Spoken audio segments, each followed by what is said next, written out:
These are the early signs of a global liquidity crisis, which is different than a recession and different than a called a plain vanilla, financial crisis. The liquidity crisis, is when you get ready to turn up the lights. There's a dollar shortage around the world, and people say, "How can that be?" The Fed printed, $7 trillion of money. M0 actually higher than that. I think it went up to 9 trillion. They just flooded the zone with money.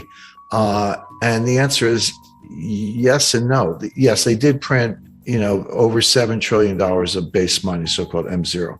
But that money didn't go anywhere. How does the Fed print money? Well, they buy bonds from dealers, from the big banks, the so-called primary dealers. So the open market desk at the Federal Reserve Bank of New York calls up Goldman Sachs, they offer me 10-year notes. Goldman says, here's a price. Okay, done. Goldman delivers the notes to the to the Fed, and the Fed pays Goldman. And that money comes out of thin air. That is money printing. But then Goldman takes the money and gives it back to the Fed as excess reserves. It doesn't go into the real economy. Nobody borrows it, nobody spends it, nobody lends it. All that happens is at the Fed, you're building up both sides of the balance sheet. You're building up the asset side with U.S. Treasury securities, and you're building up the liability side with deposits from the primary dealers in the form of excess reserves. So that money doesn't do anything. I mean, it's printed, if you want to say that, but it has not caused inflation. The inflation comes from, as I discussed earlier, from the supply side, the price of oil, supply chain disruptions, wheat, food, gasoline, et cetera. The inflation is flooding in, and it's exacerbated by fiscal policy. Now, you have to, what I just described about the money printing, that's monetary policy, okay. But fiscal policy, which is the 5 or 6 or probably $7 trillion of deficit spending, that's helicopter money. When the federal government and the Congress and the Treasury hand out checks, that's helicopter money. That's not like giving Goldman money and then Goldman gives it back to you. Forget that. It doesn't do anything. The minute it exists, it doesn't do anything. But when the government hands out checks, that's real. Now, some people saved them during the pandemic. A lot of millennials opened accounts on Robinhood and started trading cryptos. They could, kiss that money goodbye. But more recently, that money has been spent, and that's when the inflation really took off. So that was driven not by monetary policy; it was driven by fiscal policy. But getting back to the strong dollar, there's something else going on, which is the entire international monetary system is driven not by the Fed, but by Eurodollars, by money that banks lend to each other so that they can support their balance sheets and lend to customers or offer transactions to customers if they will. And the main transactions is approximately $1 quadrillion of derivatives, options, futures, forwards, swaps, swaptions, I could go on and on. All of that, almost all of it, has to be backed up by collateral. I could say, if I'm a hedge fund and you're Morgan Stanley and I call you up and say, Edison, I want a $5 billion total return equity swap, which is basically a derivative basket of stocks, and I can buy and sell stocks all day long up to 5 billion, but it'll be notional. You'll pay me the profit or loss and dividends, but I don't actually own the stocks. I just have a $5 billion swap with you. And then you go out and maybe buy the stocks and hedge your position. You'll do that for me if I'm a big enough hedge fund or sovereign wealth fund or institution or whatever, but you want collateral. I don't have to give you $5 billion worth of collateral. I just have to give you enough, a little bit of foundation and the mark-to-market losses. So if I lose money on that deal, I will give you that much collateral. So collateral is the key to the whole quadrillion-dollar structure I described.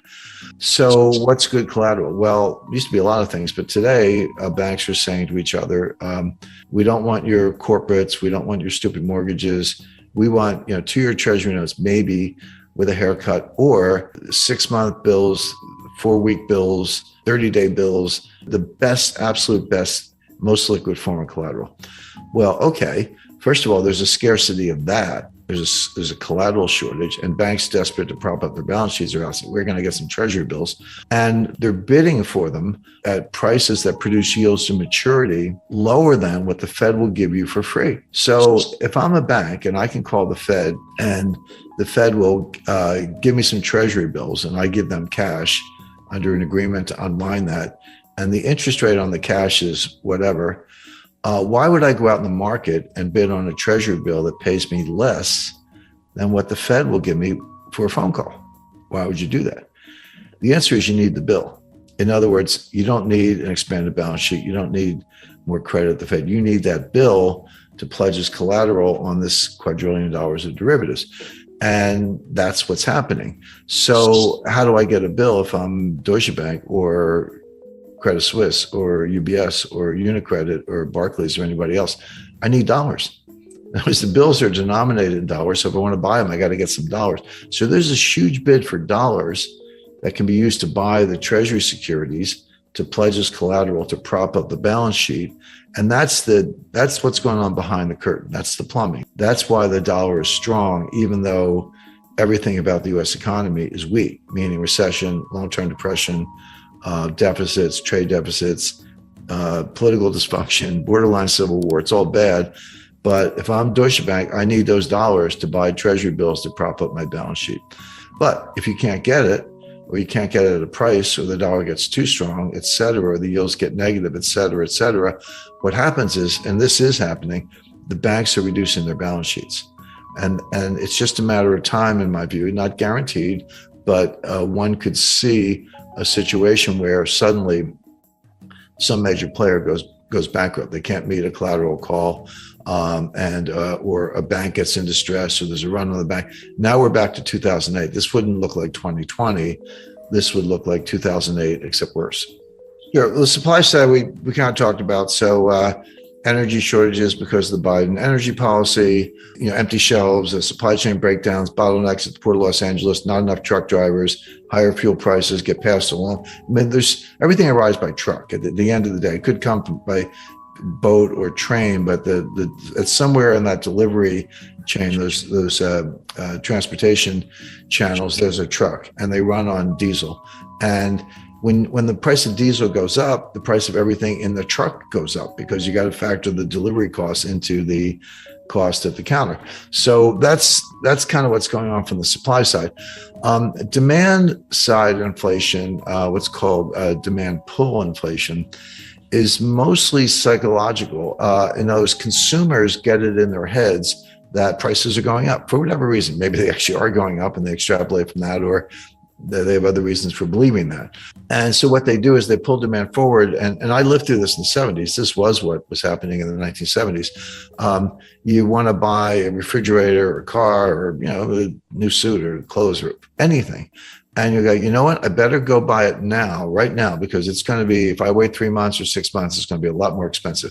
So you do, but what you're doing, you're pulling all that demand forward, and it feeds on itself. Prices are going up because there's more demand, possibly combined with supply shocks. And then when the prices go up, it validates the narrative. It's like, oh, see, I told you, prices went up, better go buy more. And it just feeds on itself. So, but they're very different. So the Fed, it's one thing to say the Fed can't do anything about the supply side inflation. The Fed can't do anything about it. The Fed doesn't drill for oil. They don't drive trucks. They don't pilot ships, and they don't work farm equipment. They can't do anything about it. They can do something about the demand side, which is destroying demand. So now we're in a situation, by the way, we're not all the way to demand pull inflation yet. In the 70s, it also started on the supply side with the Arab oil embargo in 1973. Then there was a second embargo in 1979 from the Iranians. So those supply shocks did tip over into the demand side, and then it just has a life of its own. We're not at that point yet. We're getting dangerously close. We definitely have it from the supply side.